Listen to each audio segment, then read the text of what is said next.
Fala um pouco mais, então, sobre essa questão das dificuldades do PRLF. Ah, tem muitas, né? Vamos lá, vamos explorar um pouco. Bom, falando em transação de contencioso, a gente tem muito mais dificuldades operacionais hoje do que com a PGFN. A PGFN já teve. Ainda tem, mas assim, tá muito mais... Eles aprenderam, né? Mas evoluíram bastante. Mas a Receita Federal, ela quer aprender também. No evento que a gente fez, que a Sim. Flávia comentou, com o pessoal com o Marcos e com a Sandra, né? O Marcos é da Corate e a Sandra é da Enat. A Sandra é da Equipe Nacional de Transação. Eu senti neles um desejo muito genuíno. Anseio de chegar lá. E de aprender, de falar assim, olha, muitas pessoas perguntaram muitas coisas e a resposta deles foi não sei. Eles são humildes para trazer uma... Foi muito bom. Foi sim. muito bom. Sim. Foi o evento com maior quórum online da história do IBAT. Desde que o IBAT foi fundado em 2019. Mas assim, é muito genuíno o interesse deles em aprender e aprender com o contribuinte.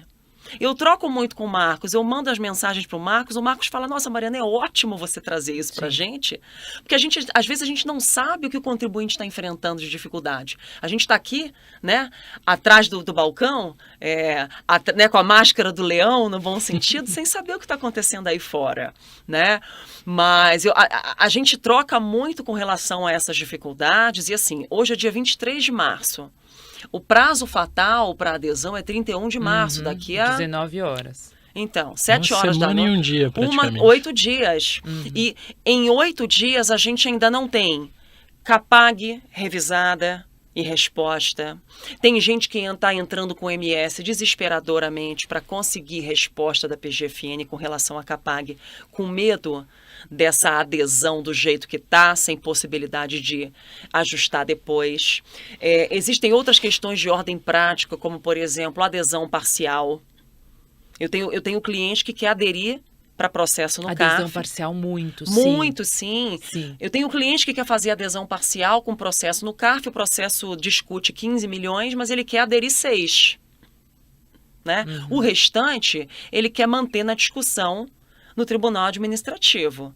Então, hoje, o simulador da Receita Federal, por exemplo, você pode colocar um valor parcial lá. E ele te dá uma margem de desconto e de CAPAG com base naquela adesão parcial, né? Mas, como é que a gente faz? O formulário do PRLF não deixa eu fazer uma adesão parcial, ele não deixa eu fazer um split do meu processo, eu tenho que ir ao CARF. Né? Eu tenho que peticionar no CARF dizendo o seguinte, CARF, eu quero confessar esses débitos, eu quero manter esses aqui na discussão com vocês, eu preciso que a Receita Federal transfira essa dívida confessada e, portanto, incluível na transação para um novo processo administrativo, para eu pegar esses débitos deste processo administrativo e incluir no PRLF. Só que assim, todo mundo aqui litiga no CARF, a gente sabe que demora. Sim, demorado. Qual é a chance disso acontecer em 8 dias, em 20 dias, né? Então, assim, as respostas que eu tenho obtido são: faz adesão total, depois a gente segrega, mas aí você confessa uma dívida inteira de um processo de 50 milhões?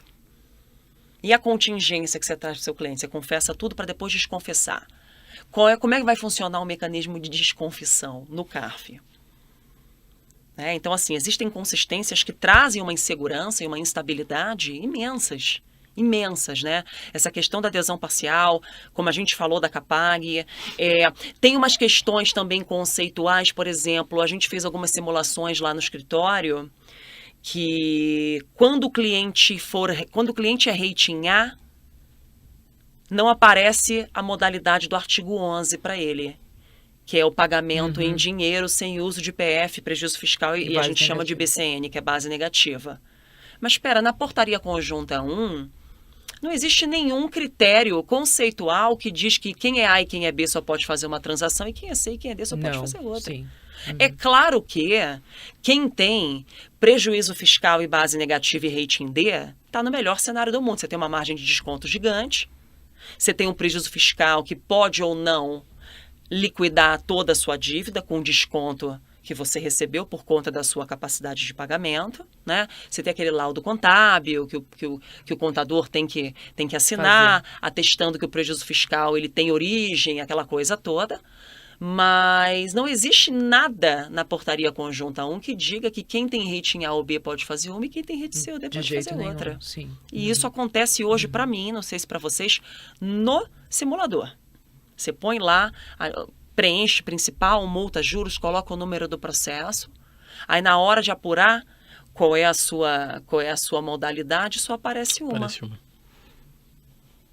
Então, assim, e se o meu cliente, e se o seu cliente, o cliente de vocês quiser aderir pela outra, ele tem dinheiro em caixa, ele não quer usar o prejuízo dele. Ele quer dar uma entrada em dinheiro e pagar em X parcelas, né? Aí são 8, 9, depende. Tudo bem que na prática é difícil, porque é uma transação de curta duração. Sim. É uma transação que não empolga o contribuinte, né? E saiu até, a Flávia comentou, isso saiu no Jota de hoje, a adesão está baixíssima. Porque beneficia quem? Beneficia a pequena empresa, as pequenas que têm dívida menor, né? E beneficia, eventualmente, quem tem prejuízo fiscal e base negativa, nesse conceito do tamanho da empresa. Tem que ter. E quem tem contencioso há mais de 10 anos. Que também fica com condição... D. Uhum. Aí quem tem aquele processo que está lá há 10 anos ou 10 anos e um mês parado, e aí existe uma outra dúvida, qual é o termo inicial para a contagem desse prazo? É a data da lavratura do auto? Complicado. Então,